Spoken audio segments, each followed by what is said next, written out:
What is your understanding of trauma-informed care? Tell us about a time you worked with a client who's exposed to trauma. How did you respond to their specific needs? So for me, trauma-informed care is an approach that recognizes how trauma affects clients and their daily lives.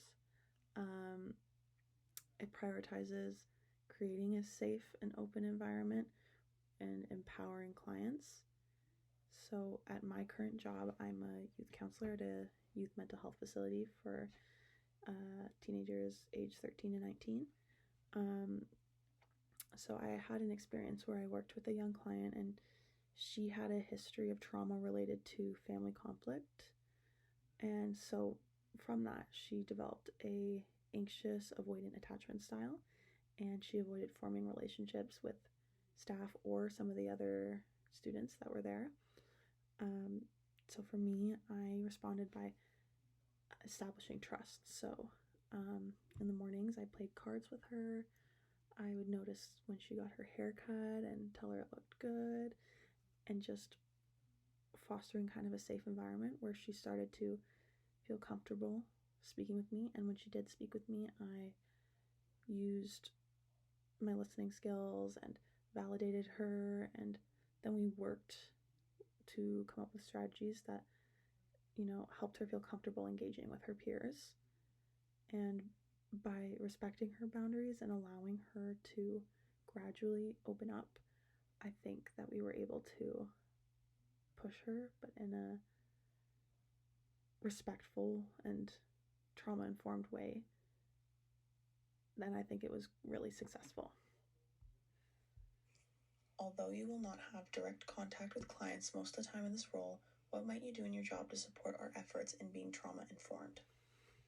So I think even without direct contact with clients, I can support a trauma-informed environment by prioritizing like client confidentiality and also just the way that I engage with my colleagues, since some of my colleagues will have direct client contact.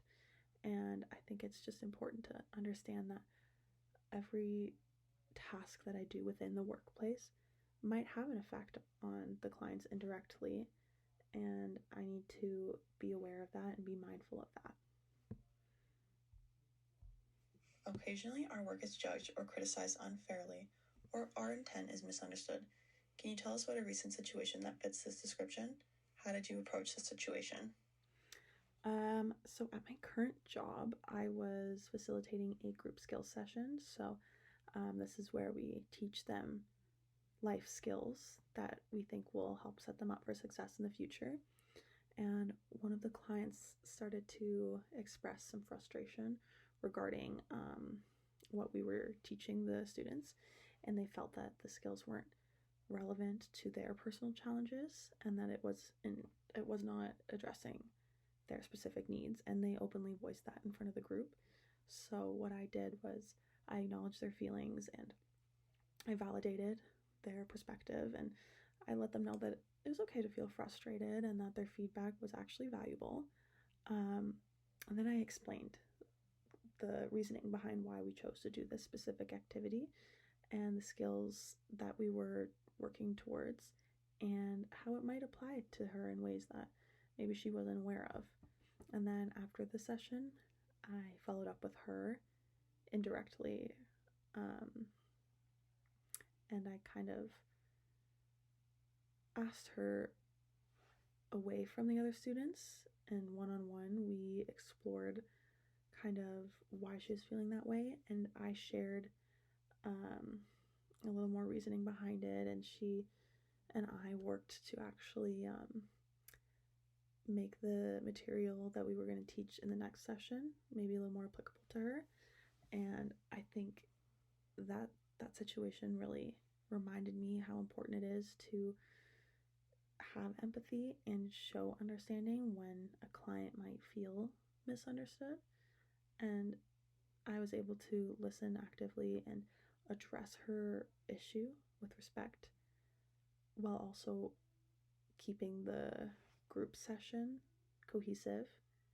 And then we were able to follow up afterwards, which I think was very helpful in the situation. How will we know when exposure to secondary traumatic stress is impacting you? What are the signs of this for you? What helps you at these times? What do you need from your supervisor or manager to help you recognize the impact of secondary traumatic stress and support your self-care? So for me, I've noticed that when secondary traumatic stress starts to impact me, I feel a little fatigued. I struggle with my concentration, and I might become a little more reactive to minor stressors that wouldn't typically have an impact on me. Um, so those would be signs for me that I need to maybe take a breather, focus on some self-care. For me, what I like to do in my day-to-day life to prevent this kind of stress would be maintaining boundaries within my workplace and my personal life, practicing mindfulness, and also using exercise as an outlet. Um, I also think that having a relationship with colleagues where you're able to safely and confidently confide in them about things like this would be beneficial. From my supervisor, I think regular check ins would be great. Um, just kind of a opportunity to discuss emotions and how the workplace is affecting you, and then encouragement to use resources that maybe I wasn't aware of within the company. So, for example, my current workplace, they have wellness resources that they like to reach out and let you know, especially after a situation that might be traumatic. Um, they'll have a meeting with you where you can discuss how you felt about that, and then they'll let you know of the resources that they have, which I think is something that would be great in this workplace as well. Just having open dialogue is really beneficial to preventing stress before it can really accumulate and escalate.